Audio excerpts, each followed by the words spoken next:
Welcome to let's explore. இன்னைக்கு நம்ம வந்து unit 12 plant anatomy and plant physiology revised edition 2020 புக்ல இருந்து புக் பேக் கொஸ்டின்ஸ் வந்து பார்க்க போறோம். ஆல்ரெடி ப்ரீவியஸ் வீடியோல வந்து அப் டு 5th ரோமன் பார்த்துட்டோம். இன்னைக்கு வந்து 6th ரோமன், அதாவது ஷார்ட் ஆன்சர் கொஸ்டின்ஸ் பார்க்கலாம். So first question in short answers la, give an account on vascular bundle of dicot stem. So dicot stem la irukra vascular bundle பத்தி நம்ம சொல்லணும், எழுதணும். So dicot stem la எப்படி இருக்கும்? In dicot stem vascular bundles of uniform size, ஒரே மாதிரி சைஸ்ல இருக்கும், are arranged in the form of a ring around the pith. Ring, அதாவது இப்போ இந்த டயக்ராம் பார்த்தோன்னா, இந்த டயக்ராம் வந்து நான் ஆல்ரெடி போட்ட வீடியோலேருந்து க்ராப் பண்ணி எடுத்திருக்கேன். ஸோ இங்கே பார்த்தோன்னா இது ஒரு போர்ஷன், இந்த கிரவுண்ட் பிளானோட ஒரு பார்ட். இது ஒரு வாஸ்குலர் பண்டில், இது ஒரு வாஸ்குலர் பண்டில். அதே மாதிரி ரிங் ஷேப்பில் அரேஞ்சாக இருக்கும் around the pith and almost எல்லாமே ஒரே சைஸில், யூனிஃபார்ம் சைஸில் இருக்கும். These bundles are conjoint. conjointனா என்ன? xylem, இந்த கர்சரை பாருங்க, xylem அண்ட் இது phloem on the same radii. கொலேட்ரல்னா என்ன? xylem வந்து உள்ள இருக்கும் towards the center and phloem வந்து towards the periphery. Endarchனா என்ன? Endarchனா என்ன? Related to the position of protoxylem. Exarchனா என்ன? Protoxylem வெளியில. அப்ப endarchனா என்ன? Protoxylem இந்த குட்டி குட்டியா வரைஞ்சிருக்கு இல்லையா, அதெல்லாம் protoxylem. பெருசா வரைஞ்சிருக்கிறதெல்லாம் சர்க்கிள்ஸ்லாம் மெட்டாசைலம். ஸோ எக்ஸார்ச்னா புரோட்டோசைலம் வெளியில, எக்ஸ்னா எக்ஸிட், வெளியில போறது. எக்ஸார்ச்னா புரோட்டோசைலம் வெளியில. என்டார்ச்னா என்ன மீனிங்? புரோட்டோசைலம் உள்ள, மெட்டாசைலம் வெளியில. ஓப்பன்னா என்னன்னு சொல்லியிருந்தேன் நான் ப்ரீவியஸ் வீடியோஸ்ல. ஓப்பன்னா எப்படி ஞாபகம் வச்சுக்கணும்? Open for secondary growth. அப்போ என்ன இருந்தால் செகண்டரி க்ரோத் நடக்கும்? கேம்பியம் இருந்தால் செகண்டரி க்ரோத் நடக்கும். ஸோ ஓப்பன்னா கேம்பியம் இஸ் ப்ரெசென்ட். ஸோ அதுக்கப்புறமா இருக்கிற கொஸ்டின் என்ன? Write a short note on mesophyll. ஃபில்னாலே லீஃப். ஸோ மீசோஃபில் எங்கே இருக்கும்? லீஃப்ல இருக்கும். The tissue present between the upper and lower epidermis in leaf is called mesophil. In dicots alone, it is differentiated into palisade parenchyma and spongy parenchyma. அப்படின்னா என்ன? லீஃப்ல இருக்கும் இந்த tissue, Appar எபிடர்மிஸ்க்கும் lower எபிடர்மிஸ்க்கும் நடுவில் இருக்கும். டைகாட்ஸ்ல மட்டும் palisade and spongy parenchymaல டிஃபரன்ஷியேட்டடா இருக்கும். இப்போ இந்த டயக்ராம் பாருங்க. இந்த டயக்ராமும் நான் டீச் பண்ண வீடியோல இருந்து தான் எடுத்திருக்கேன். நீங்க அதை பார்க்கலன்னா நீங்க ஃபுல்லா போய் பார்க்கலாம். ஹவு டு ட்ரா இந்த லீஃப்லாம் டீச் பண்ணியிருப்பேன். ஸோ palisade parenchyma அந்த டயக்ராம் பார்த்தோம்னா எங்கே இருக்கு? Just below the upper epidermis. Upper எபிடர்மிஸ்க்கு கீழே இருக்கு. Contains elongated cells with numerous chloroplast. நீளமாக இருக்கு செல்ஸ், நிறைய டாட்டாக இருக்கு இல்லையா, நிறைய குளோரோபிளாஸ்ட் இருக்கும்.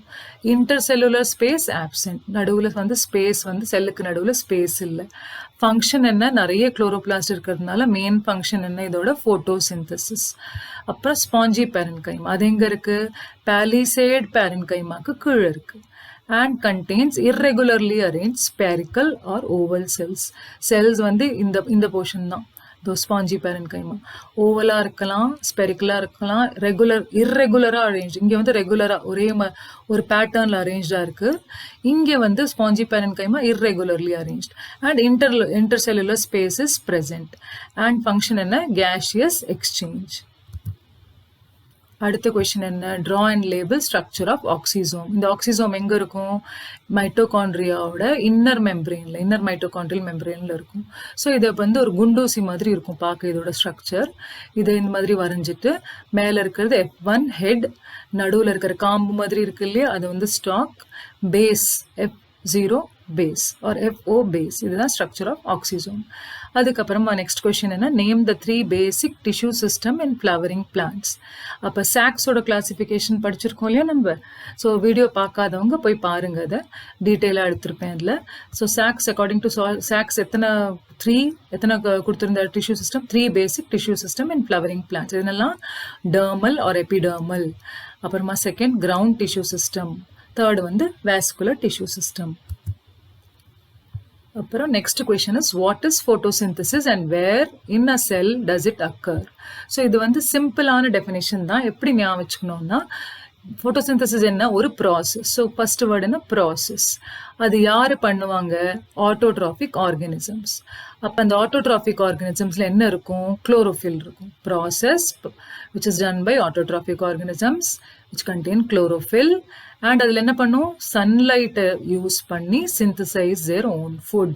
இதுதான் photosynthesis. It is a process by which autotrophic organisms like green plants, algae and chlorophyll containing bacteria utilize the energy from sunlight to synthesize their own food. So இதுதான் அதோட equation. இது எப்படி ஞாபகம் வச்சுக்கணும்? நமக்கு தெரியும் photosynthesisல என்ன கேஸ் இவால்வ் ஆகும்? ஆக்சிஜன் இவால்வ் ஆகும். என்ன கேஸ் வந்து உள்ள போகும்? Carbon di oxide. So equation எழுதும்போது இது நமக்கு தெரிஞ்ச விஷயம் என்ன? CO2 உள்ள போகிறது, O2 வெளியில வருது. இதை எழுதிக்கணும். அப்புறம் எப்படி ஞாபகம் வச்சுக்கணும்? நம்ம வந்து செடிகளுக்கெல்லாம் தண்ணி பாய்ச்சோம். ஸோ இந்த பக்கம் தண்ணி பாய்ச்சிரும் அப்படி ஞாபகம் வச்சுக்கணும். ஸோ நிறைய வாட்டர். So 12H2O. அதுக்கப்புறமா இது என்ன சிந்தசைஸ் பண்ணும்? ஃபுட் சிந்தசைஸ் பண்ணும். Glucose C6H12O6.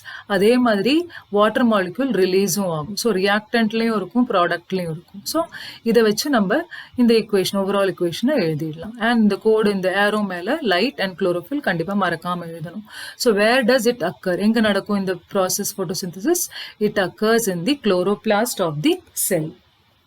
அடுத்ததா, what is respiratory quotient? Respiratory quotient is the ratio of volume of carbon dioxide liberated and volume of oxygen consumed. Carbon dioxide வெளியில வருது இல்லையா? So carbon dioxide liberated and ஏன்னா இது respiration. So carbon dioxide வெளியில வரும்.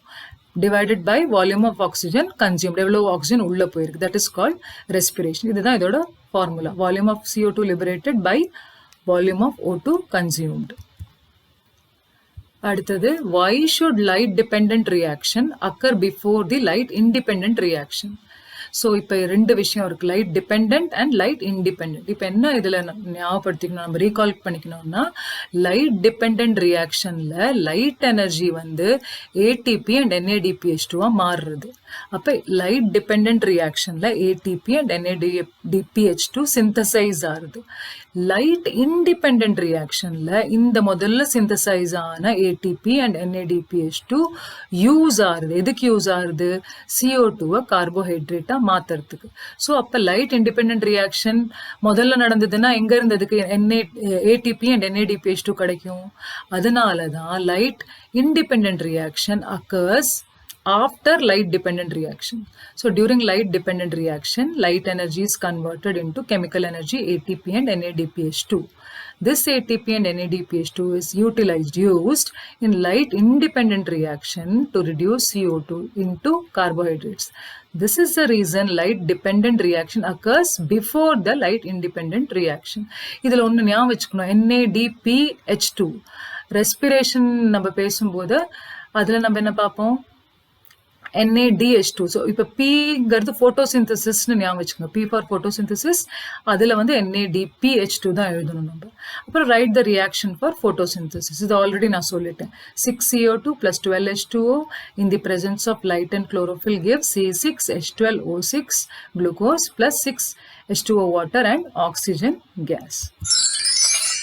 So இந்த video உங்களுக்கு யூஸ்ஃபுல்லாக இருந்ததுன்னா இதை லைக் பண்ணுங்கள், ஷேர் பண்ணுங்கள். சேனலை சப்ஸ்கிரைப் பண்ணாதவங்க மறக்காமல் சப்ஸ்கிரைப் பண்ணுங்கள். சப்ஸ்கிரைப் பண்ணிவிட்டு பெல் பட்டனை ப்ரெஸ் பண்ணினீங்கன்னா லேட்டஸ்ட் வீடியோஸோட அப்டேட்ஸ் உங்களுக்கு கிடைக்கும். Thank you so much.